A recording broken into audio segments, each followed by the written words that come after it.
बिस्मिल्लाहिर्रहमानिर्रहीम। अल्लाह के हुजूर दुआ है कि आप सब को अपनी आफियत के साए में रखे, आप सब की जायज़ मुरादें अल्लाह ताला पूरी फरमाए। आज की इस वीडियो में अलोहा अल अजल का, मोहब्बत का सबसे ख़तरनाक अमल मैं आपकी खिदमत में लेके आया हूँ। मेरे अजीज़ों, ये इतना शदीद अमल है, इतना ताकतवर अमल है कि महबूब की हालत ऐसे कर देता है जैसे आपने किसी शख्स को अपने लिए खरीद लिया हो और वो आपका ज़र खरीद गुलाम बन जाए। फिर आप जिस तरह से हुक्म दें वो ऐसे करे, और सामने वाले शख्स को भी ये मालूम होता है कि मैं इस शख्स का ज़र खरीद गुलाम हूँ, ये जैसे हुक्म देगा मैं वैसे करूँगा। इस अमल में सूरा आले इमरान की एक आयत करीमा का अमल पढ़ा जाता है और इसके साथ इब्रानी ज़ुबान के दो लफ्ज़ अलोहा और अल अजल, जिनको अरबी ज़ुबान में भी इस्तेमाल किया जाता है, मुस्तमिल हैं, इनको इस्तेमाल किया जाता है। अमलियात की ज़ुबान में अलोहा और अल अजल ये दरअसल पैगाम हैं जो कि मुवक्किलात को दिए जाते हैं। किसी भी नक्श, किसी भी आयत करीमा के साथ जो मुवक्किलात अटैच होते हैं, उन मुवक्किलात को इन दो लफ्ज़ों के ज़रिए पैगाम दिया जाता है और उस पैगाम के ज़रिए अपनी मोहब्बत अपने महबूब तक पहुंचाई जाती है। तो इस वीडियो में मैं आपको जो आयत करीमा दूंगा, इसको आपने ऐन इसी तरीके से करना है जो तरीका मैं आपको बताऊंगा। और ये दो लफ्ज़ जो पढ़ने का तरीका, इस आयत करीमा के साथ पढ़ने का तरीका मैं आपको बताऊंगा, इन लफ्ज़ों को भी इसी तरीके से आपने इस्तेमाल करना है। जैसे ही इसका इस्तेमाल आप मुकम्मल करेंगे, वैसे ही इस आयत करीमा के मुवक्किलात महबूब की तरफ इंशाअल्लाह ताला सफ़र करेंगे और महबूब के दिल में आपकी मोहब्बत भर देंगे। महबूब खुद महसूस करेगा कि किसी शख्स की मोहब्बत उसके रगोजान में खून की तरह दौड़ना शुरू हो गई है। और जब आप ये अमल मुकम्मल कर लेते हैं तो उसके बाद कुछ न कुछ अल्लाह के रस्ते में सदका खैरात ज़रूर करनी है।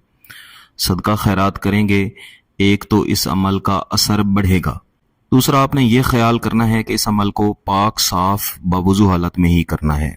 बिलखसूस बहनों के लिए ये मेरा पैगाम है कि नापाकी की हालत में बिल्कुल ये अमल ना करें, क्योंकि ये नूरी अमल है, इसमें कुरान पाक की आयत करीमा के ज़रिए मदद हासिल की जाती है। इस अमल के करने का कोई वक्त मुतय्यन नहीं है, आप किसी भी वक्त कर सकते हैं।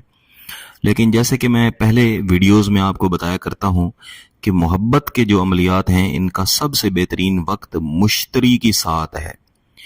और मुश्तरी की साथ से मुराद है कि सुबह जब आप फजर की नमाज पढ़ लेते हैं, आप आसमान पर देखें तो आपको एक आखिरी सितारा नजर आता है। वो दरअसल मुश्तरी सैयारा होता है। बाज़ दफ़ा दीगर सैयारे भी होते हैं, लेकिन सात मुश्तरी की होती है, और वो सात मोहब्बत की असल सात है, जिसमें अगर आप मोहब्बत का अमल करेंगे तो उसके नताइज आपको दीगर औकात की निस्बत ज़्यादा बेहतर मिलेंगे। तो बेहतर है कि फजर की नमाज पढ़ के उसी तरह पाक साफ बवुज़ू बाहर निकल जाएं जहां पे आपको आसमान साफ नजर आता हो। ये एक ऑप्शनल चीज़ है, कर लें तो बेहतर है, ना करें तो आप कमरे में बैठ के भी कर सकते हैं। मुसल्ले पे बैठ जाएं, जाए नमाज पे बैठ जाएं, महबूब का तसव्वुर करें और तसव्वुर ऐन यही रखें कि इस अमल के नतीजे में महबूब आपके लिए ऐसे हो जाए जिस तरह कोई गुलाम इंसान का बन जाता है। जैसे आपने महबूब को खरीद लिया है, अब वो पूरी जिंदगी आपका गुलाम बन के रहेगा। आपने एक तस्बीह लेनी है और सिर्फ 15 बार कुरान पाक में सूरा आले इमरान की आयत नंबर 200 बिस्मिल्लाहिर्रहमानिर्रहीम या अय्युहल्लज़ीना आमनुस्बिरू वसाबिरू वराबितू वत्तकुल्लाह लअल्लकुम तुफ्लिहून, इस आयत करीमा को पढ़ना है। और जब भी आपने इस आयत करीमा को एक बार पढ़ लेना है, अव्वल आखिर एक बार चाहे तो दुरूद शरीफ भी पढ़ लें। जब एक बार पढ़ लेना है, उसके बाद अपनी आंखें बंद करनी है, महबूब का तसव्वुर करना है, और वो तमाम तसव्वुरात जैसे पहले आपको बताया है कि महबूब आपकी गुलामी करे, वो जहन में रख के आपने सिर्फ 21 मरतबा तस्बीह पे पढ़ना है, अलोहा अल अजल, अलोहा अल अजल। और ये दो लफ्ज पढ़ते हुए भी ذہن میں یہی رکھنا ہے کہ محبوب غلام بن کے آپ کے قدموں میں آ کے بیٹھ گیا ہے۔ اس عمل کو مکمل کرنے کے بعد سکون سے وہاں سے اٹھیں، درود شریف پڑھیں، اللہ کے حضور اپنے جائز مقصد کے پورا ہونے کی دعا کریں، اور اس کے بعد جس طرح پہلے آپ کو بتایا ہے کچھ نہ کچھ اللہ کے رستے میں صدقہ کر دیں۔ یہ عمل بہت ہی طاقتور ہے، اس کو صرف جائز مقصد کے لیے کرنا ہے۔